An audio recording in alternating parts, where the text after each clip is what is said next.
Thank you so much for joining me today as I present my poster for the Spring 2021 Virtual Undergraduate Research Symposium. My name is Jordan Phillips.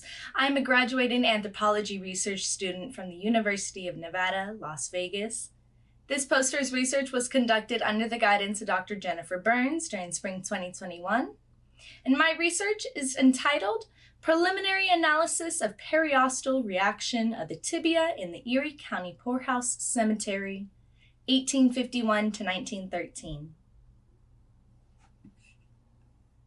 During the height of the Industrial Revolution, gender-based differences in the sexual division of labor become apparent upon examining manifestations of disease and injury.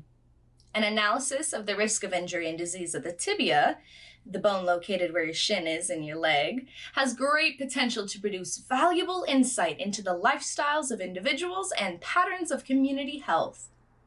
Additionally, this research will strengthen the significant lack of information regarding tibial periosteal reactions in the bioarchaeological record. Periosteal reactions are one of the most reported pathological lesions and can be described as inflammation of the periosteum, or the outermost layer of the bone. This study investigates tibial periosteal reactions by sex and anatomical location from the Erie County Poorhouse Cemetery, 1851 to 1913, located in Buffalo, New York, to illuminate life in this historic era. First, I will be investigating my null hypothesis that there will be no difference between males and females who have periosteal reactions.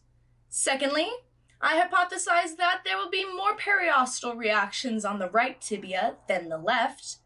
And lastly, the third hypothesis states that males will have more periosteal reactions than females related to traumatic injuries.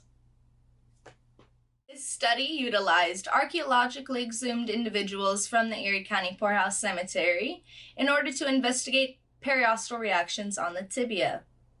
One thing to note is that only individuals who were skeletally aged 16 years and older were included. Tibia were scored from pathological data records alongside photographs to identify the type and extent of the reactions. If you refer to Table 1 on the poster, you will find the scoring system that was utilized. Chi-squared tests, independent t-tests, and frequencies were all used to analyze the data in order to test the hypotheses.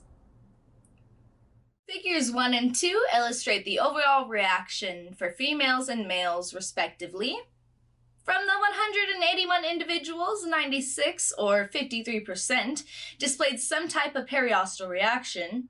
Of the 67 males and 38 females, 40 and 23 or 59.7, respectively, exhibited a periosteal reaction to the tibia.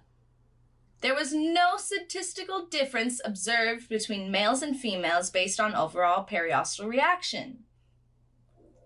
Looking at Table 2, which displays periosteal reaction by sex and side, or left and right, we find that of the 174 left tibia, 81 or 46.6% displayed a periosteal reaction, and of the 168 right tibia, 79 or 47% exhibited a reaction.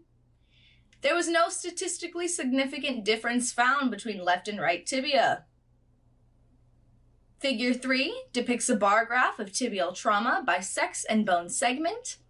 No statistically significant difference between males and females with trauma-related periosteal reactions was observed. However, there is a trend for more males to have trauma-related periosteal reactions, and that is something to note. Ultimately, we failed to reject the null hypothesis regarding sex and periosteal reaction. It was found that independent of side, males and females were at equal risk of developing tibial periosteal reactions. Now, this could be related to their shared low socioeconomic status, as most inmates were often from marginalized groups, including immigrants, the impoverished, disease-ridden, etc., therefore increasing their risk of disease development and trauma. As well, we rejected hypothesis number 2 pertaining to periosteal reactions and sideness.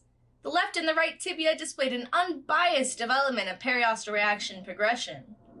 This may be related to the observation of more systemic diseases that affect both sides of the body equally, found within inmates of the poorhouse, such as tuberculosis, which affected 50% of poorhouse inmates.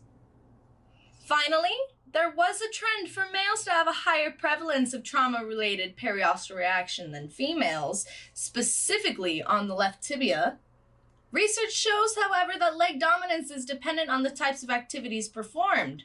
The trends we see in Figure 3 are likely related to the male gender roles related to occupational risk, as well as lifestyle differences, likely playing a role in the inherent risk of developing what would be scored as a severe periosteal reaction, as illustrated by location number 131 in Figure number 4.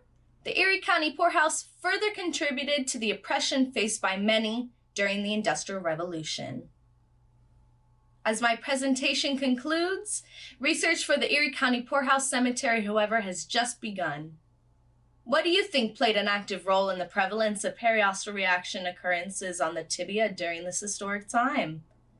Aid in the research and comment your thoughts and questions below. I would love to hear from you. Thank you so much again for joining me, and have a wonderful rest of your day.